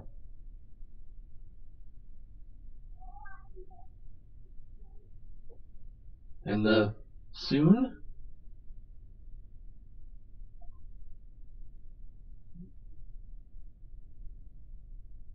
Oh, I've said your name before. I already forgot how to say it. Hanyohime. Welcome aboard. This game is... there's a lot to learn. And so I think some of these flight control situations are going to be pretty challenging. Ooh, it's already 8:41. I don't know if we'll have time to do another. We'll take a look at it. If I have to cut it off early, I will. All right. Welcome back and congratulations on completing and even surviving your first real mission. Yay, Jebediah! You've managed to launch, control your vessel into space, orient yourself correctly, and land safely. Not without some hiccups. That's quite an achievement. If you want to... I don't know if you heard the kids there. Oh, they should be getting ready for bed. If you want to practice this again, choose Revert to Launch from the pause menu. Otherwise, end the scenario. I may do that off camera tomorrow morning. Let's see. And be sure to check out the other tutorials. My next one is about going for orbit. And is really exciting. Yeah, this was a little exciting. There's always lots more to learn at the KSC. Still reminds me of Kentucky Fried Chicken. Alright, so Jebediah is dancing. And, okay, I don't see any crab snakes or, alright. And what do we do here? Oh, this is our count up from the countdown. My goodness. That boy is hyper. Sploosh. Yes, I am doing the tutorials. Oh man, I couldn't. Oh man, I could. That'd be interesting. Is just to try to do a blind set up a rocket and launch and see what happens. I'm sure it would be spectacular. Yeah, if you heard a high pitched, that was the kids. Oh boy. All right, so I think we want to go back to the thing. What is this? Monopropellant, electric charge. I'm sure we'll learn more about that later. Oh my goodness, as if we didn't have enough to learn. Yeah, I still don't know where the where you measure your or monitor your remaining fuel. Revert flight in Sanavigo. Do I really want to? Well, I can't see moving forward. Mun or bust. Let's see. Suborbital flight, advanced construction.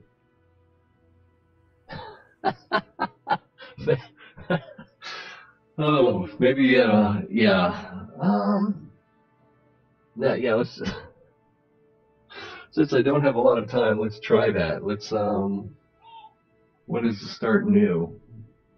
Resume save. So, can you?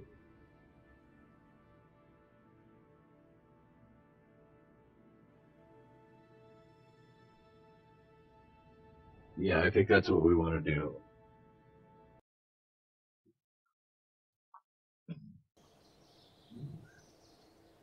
Oh boy, Gene. Okay. What is life without regrets? And I'm going to skip what Werner has to say. Oh, this is going to get ugly, isn't it? All right, we need a payload. Mark II cockpit. And we can probably go with the basic command pod, but whoa, what is that?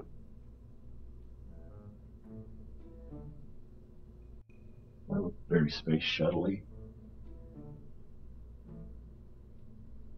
Stay Putnik.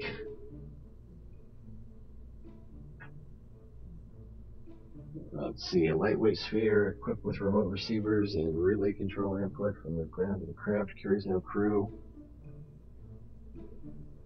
External command seat cannot be the first part of the vessel. Oh man, poor Kerbal. Alright, let's try this. Whew. And, oh man. We'll need a way to come back in, won't we? Fuel tanks. I forgot, where is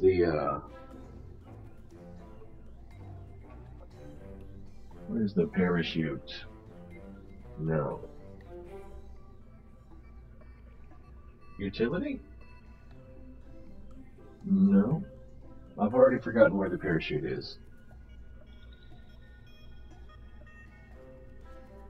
Command pod or probe core, fuel, and an engine. Yeah. Alright. So we'll try this Stay Putnik. And then we'll need fuel, since we don't want to go solid. What is this thing? Fuel duct? Oh my goodness. Liquid fuel fuselage. Where was the...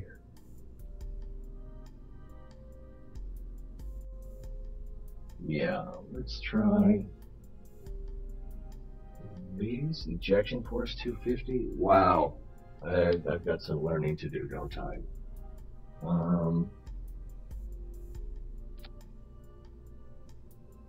And then we'll do some fuel.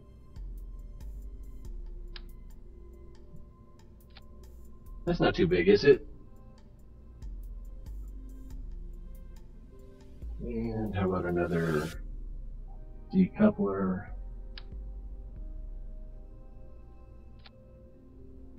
There being a different size makes me worry a little bit.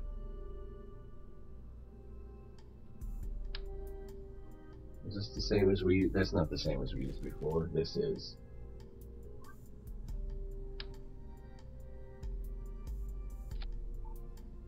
I need a bigger decoupler, don't I?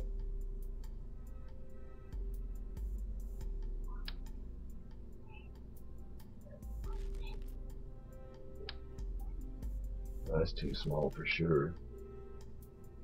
That's way too small. Also small. That's probably what I need, isn't it? Fooey.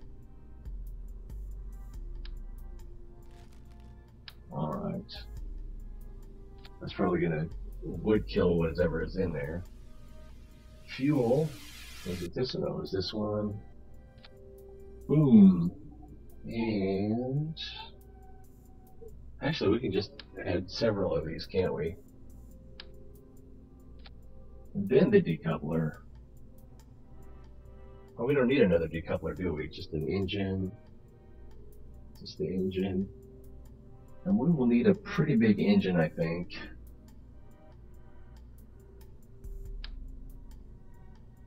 That looks kind of small. I got an idea. Will that go on there? Wow. No. Need some sort of...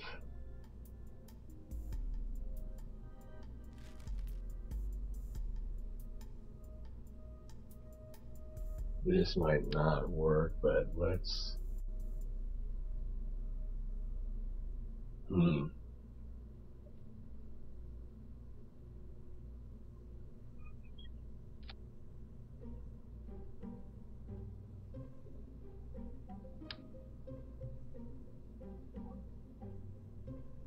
Nope, that still doesn't work.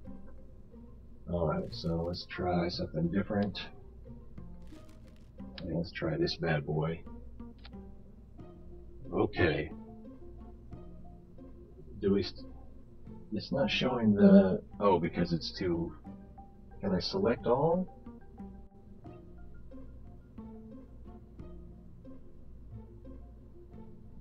Do this. Boom, boom, boom, boom, boom. I can't drag them up. Alright. Well, let's see if we can launch that. Sort by side, default size sort is smallest to largest. It seemed that way, yeah. Nothing is incorrect as long as you have those three things, because you'll learn, and the learning is fun, because if you get it wrong, then things blow up, and it's always fun. Well, yeah, kind of. Alright. Are we ready to light the candle? 3. I feel like I'm forgetting something. 2, 1. Oh wait, hold shift and left click any piece to select all pieces. Okay, hold shift and left click any piece to select all pieces. Okay.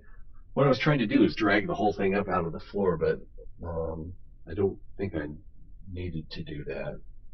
Wow, we might have enough rocket and fuel for what we're trying to do here. All right. 3, 2, 1, 0.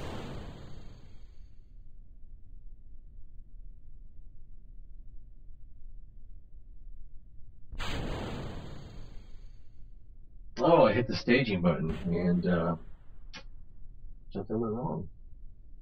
Something that's not so horribly wrong, but wrong enough. All right. Revert to launch. Did I forget to put fuel in or something? Staging mode, docking mode, toggle map. I thought these were full.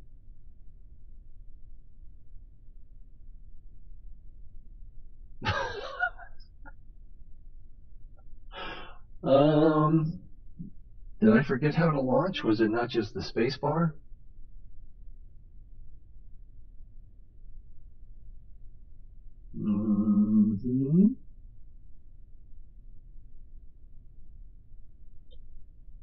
Ah, yes, the throttle. Throttle, yes. I'm gonna start. Should we really start? Okay, let's start full. Start full throttle. And 3, 2, 1, 0.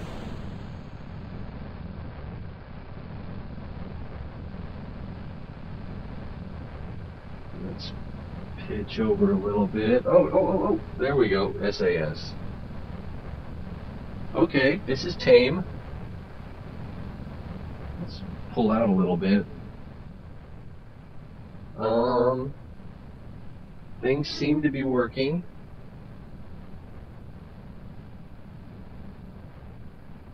Hey, there's Okinawa.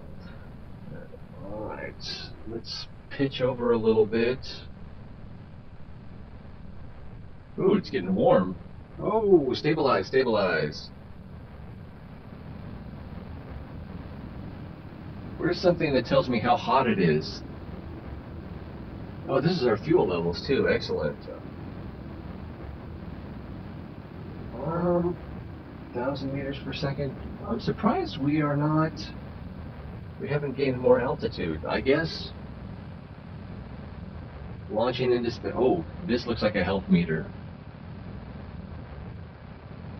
I guess launching into space is a thing.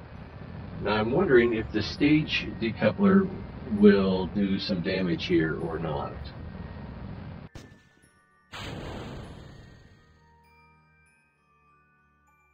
Is that music in my headphones? Let's see, we're still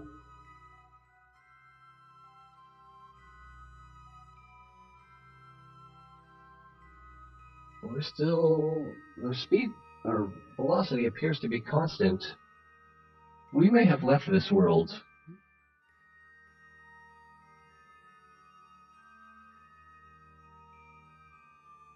What is orbital velocity? It's like 5 miles per second, isn't it? I don't know what that translates to in Kerbal. Uh-oh. There's the spine of the night. Okay. I'm just going to leave this running and head off to work. And see if we end up on an alien world, maybe? Well, it didn't go boom. That's good, right? Hey, Aiden. Yeah, I'm just getting ready to wrap it up. We've gone through a few of the tutorial stages, and then, as prompted by Hanyoime, just did a sandbox launch, and it didn't blow up, so that's good, right? Of course, I didn't plan on what I would be doing after we launched.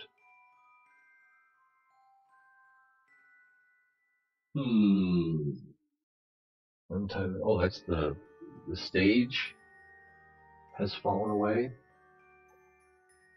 Okay.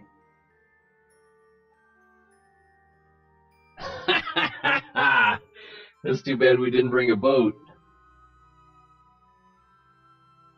456B. Oh my goodness, JVG, what are you doing here? Haven't seen you in forever. No, I saw you the other night. I asked if you got back from Ottawa. That's right.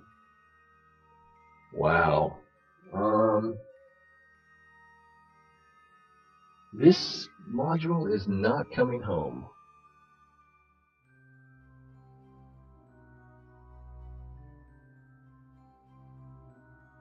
Oh, and it has a limited electric charge too. I wasn't aware of that. That's probably up here. Yeah.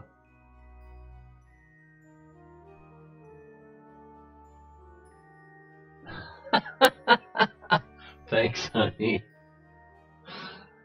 Sharon's watching on Twitch.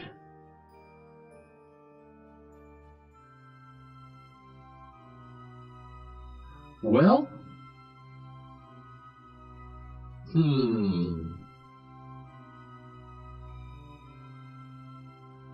Whoa, what's that? Is that another planet? That's no moon. I don't have a way to,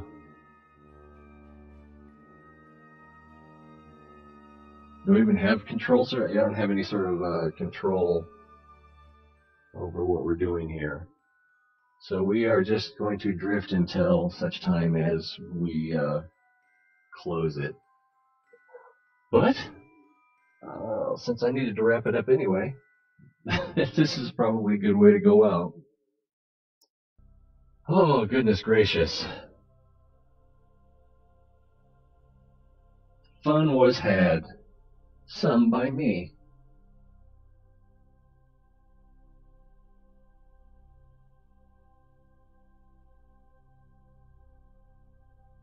All right, you know what to do if you want to tune in next time. If you have, I forgot to plug the Discord server. I'm not even going to worry about it right now. But if you have any suggestions, you can tweet them to me. I'll leave them in the comments. I'll leave the comments up. Oh, that's the Mun? I thought the Mun was over this way. No, that's the soon. I don't. What do we call the sun on Kerbal? Kerbin. You sure that's not the Death Star? I'm not sure. It's so peaceful. All right, that was fun. I'm pretty sure we're going to be doing Kerbal for weeks, probably. Oh, if anyone has any good Subnautica ideas, we'll go back and look at that because it's a nice place to visit, and if you have a purpose for being there, it can be fun. I just don't have one now. That would be boring. All right. Oh, we have Discord? Let me go ahead and, I don't even have it opened. I'm going to get the Discord server information, post that. I hardly use it. It's something that I think is going to be something that we use more in the future, but I barely know how to use it at all. Opening. Yeah, well, yeah, I imagine. Well, because it seems like there is a lot of minutia that you can really get into. Let's see, what's new? I've got, wow, it's high noon. I think they're trying to sell me something. All right, there's me. There's the general chat. And we'll create a channel. No. Next video. There we go. General, create an instant invite, copy. I'm going to put that in the YouTube chat. There we go, and hopefully that works. Press aim and it will show you your trajectory. Ooh. Oh yeah, because, well, it shows you the map, right? Oh, and I guess if you're far enough from... What is this? Oh, is that Kerbin's trajectory around the sun?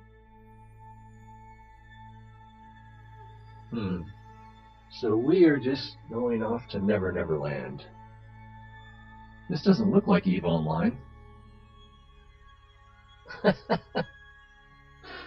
Alright. Bye, let's see. Yes, and there are tons of mods. Yeah, it's one of the first things I noticed is there was a bunch of mods, and I was just like, yeah, let's start with vanilla. Because I'm sure some of them are practically cheating, and let's do some hard stuff. Combat path. Alright, oh, there's my alarm. Good timing. Yeah, I believe I exceeded escape velocity, which I think was my intent. I was trying to have a big launch without an explosion, and I think I succeeded. Alright. Anyway, like I always say, it's more fun when you're here, and I look forward to seeing you guys next time.